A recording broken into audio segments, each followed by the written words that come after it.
All right, so Texas is taking this up. Oklahoma's done it. Illinois has done it. Multiple other states have considered it or made some sort of restrictions on it. That is wholesaling and whether you need a license. So again, Oklahoma recently made that a law. You have to have a real estate license if you want to wholesale.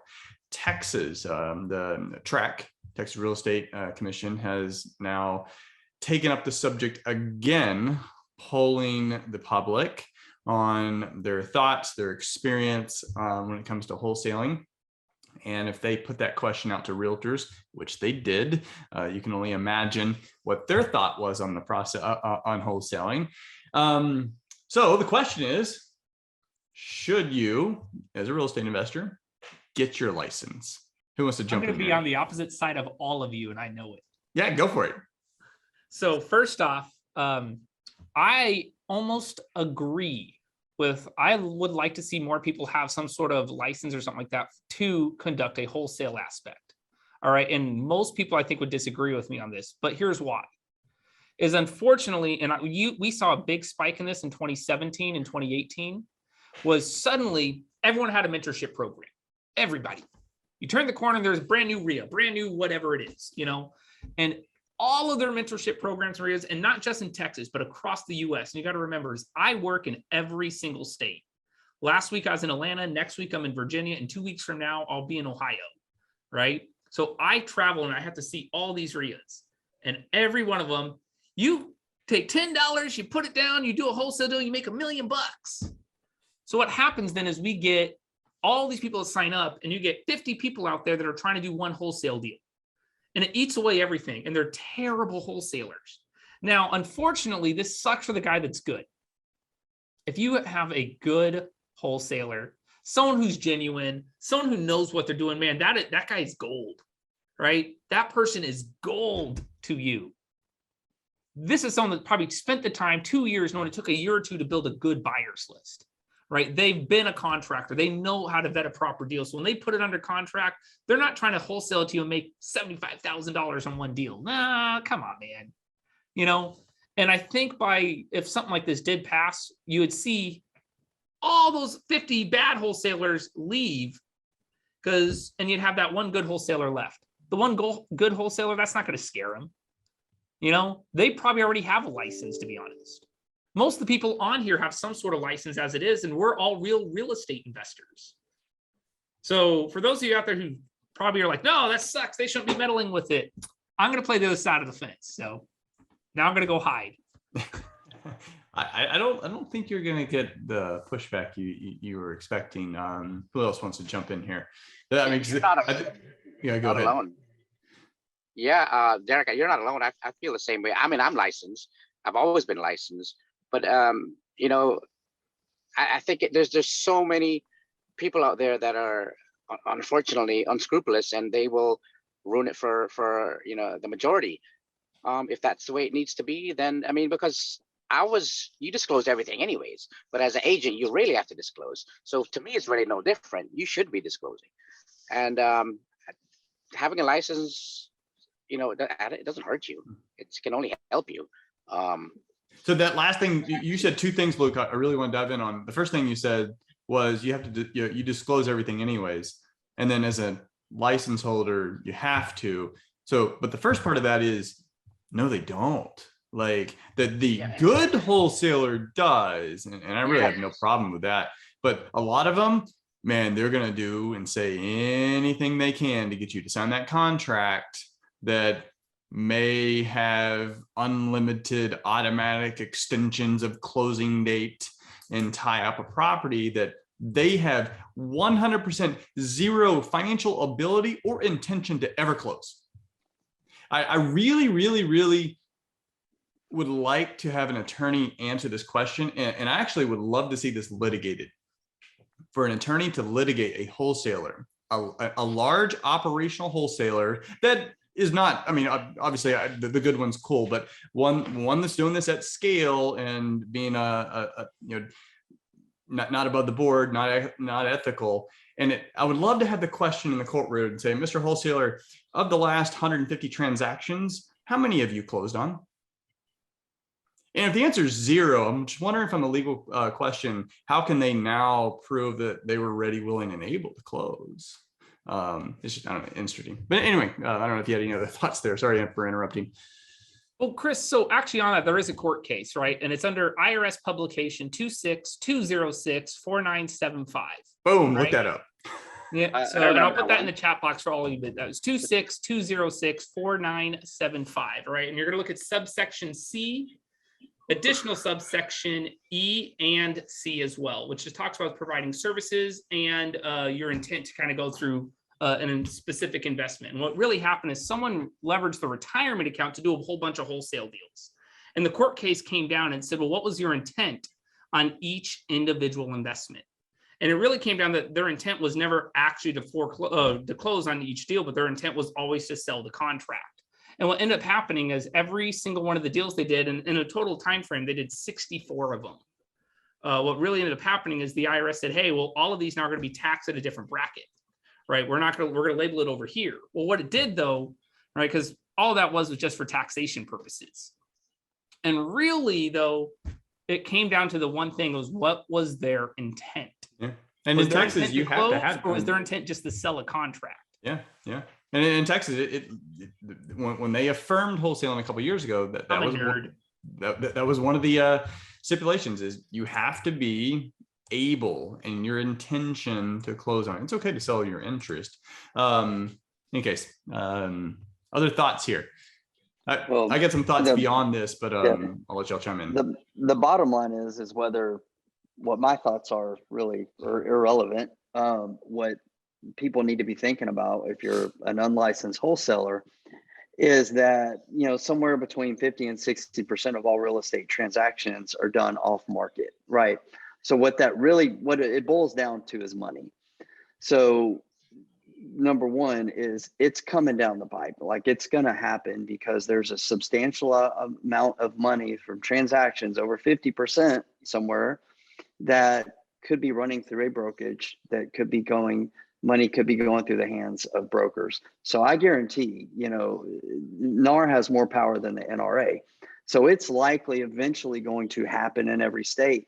And not only just because of money, but the backing is there. There are so many shady, just unprofessional wholesalers out there that I can't tell you how many deals that we've done because someone got hung up at closing, the wholesaler couldn't close or whatever. Now then they come to us after, and we hear the horror stories of what a bad wholesaler did before. So it's likely, I mean, I would bet money on it that's going to happen very, very soon in Texas and probably most other states. So, you know, the good news is that it will thin the herd. The most unprofessional won't get licensed. They'll probably still try to stay in business and find some workarounds, and I'm sure there will be some. But, you know, what's the downside to getting a license? It just makes you more professional, more credible in your business, and really can create a whole other 2 or 3 different income streams that you may not even realize. So, well, how about you, Mallory? So, y'all were investing before getting licensed, and that's relatively recently. I don't know what the thought process there and the reason to get licensed, because I think you were flipping, or maybe you were wholesaling. I'm not sure. Yeah, so Daniel's done more wholesaling and flipping. My advice is marry a realtor. No. But no, he's the investor. I'm the realtor.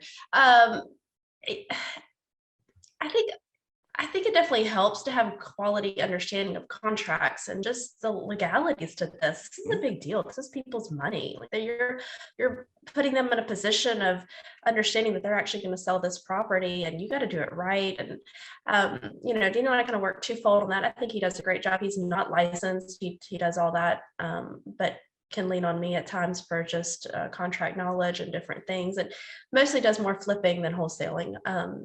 But I definitely don't think it hurts. And I think it was Brant that mentioned does provide other streams of income, because you really can open yourself up to more. It's not super complicated to get your license and maintain that. So I don't think it could hurt at all. Yeah, the hurt, that's one of the biggest myths. It's so baffling to me because it comes from a bad place. It's, hey, you can't do it because you have to disclose. Well, here's the truth. You can't do anything unethical or illegal as an unlicensed investor anyway. You shouldn't. Well, unethical, you shouldn't. Illegal, you can't. And there's a lot of things that, and I see it all the time. So we buy from wholesalers from time to time. And I mean, it's whatever, I'm gonna buy it, but I just look at it as like, hey, look, I need these things and these things. And they're like, no, you don't need those. I'm like, no, the seller actually has to give these, and you're selling to me. So in any case, you have to follow the law anyway. And ultimately what it does is it creates a higher level of professionalism. So the guy, I was an investor first, then the guy who convinced me to get my license has flipped, like, to date around 2,000 houses, kind of knows what he's talking about. And he was basically summed up like, look, if you're going to be a professional in this business, you need to be licensed, make it official, get licensed. It gives you so many other options. And in today's market, where the wholesaler only has one option to solve a problem. They'll buy your house as is cash. The realtor that does not understand investing only has one way to solve a problem. I'll list it. The realtor that understands investing, the investor that has a license and understands the retail game, has the ability to provide a consultative approach and ultimately solve every single seller's problem, because they have a whole host of different options, whether it's a retail, whether they want to do it themselves, or they've got a co-agent that does it. And then the as is, they also have the insulation of, if a law does come down and your license, your business doesn't get shut down. I'm gonna get my phone ready. Thoughts there, Connor? Yeah, I mean, so I think I'll give you kind of like different takes on different things about it. So for one, I agree with you, and and no one ever phrases it that way. It's like, if you don't want to have a license so you don't have to disclose something, what does that say about how you run your business ethically? It's kind of like, hey, I'm raising my hand saying I'm a dishonest person. I don't want to have a license because nobody should look at what I'm doing, right? So if you do it right, there's like literally no issue. You want to know how I approach that? All right, so this is how I approach it. Hey Connor, thanks for inviting me out to buy your house now, or to talk about selling your house. I just want to let you know, I am a licensed real estate in Texas. I'm not someone who just took a weekend boot camp and is here to tie up your property on a contract and steal your equity. Boom. I mean, like, go ahead. Yeah, like, go for it. One of the things that like a lot of them will tell you is, well, I think it may hurt my chances of getting a contract, or like it's going to somehow like cause an extra step or hurdle for them to explain something else, right? So like, I'm about to go literally after this meeting a couple miles from here and get a house under contract that we talked to them yesterday. We disclosed everything, like not even an issue, didn't even like cross their mind of, is this, in fact, I've actually seen, because I wasn't licensed for about 7 years after I started investing, and I've actually seen it's some cases helps us get the property because the person that we're talking to feels more comfortable if we are licensed, meaning it gives them another level of comfort. Now, on the flip side, let's talk about all the wholesaling stuff.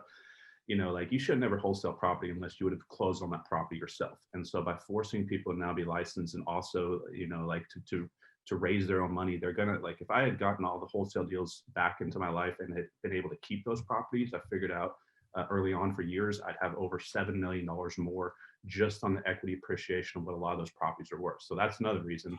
Figure out how to raise money, talk to Brant, learn about that, because if you can keep these real properties over time, that's how wealth is created. Now, once you have your license, there's a lot of extra profit centers for you guys.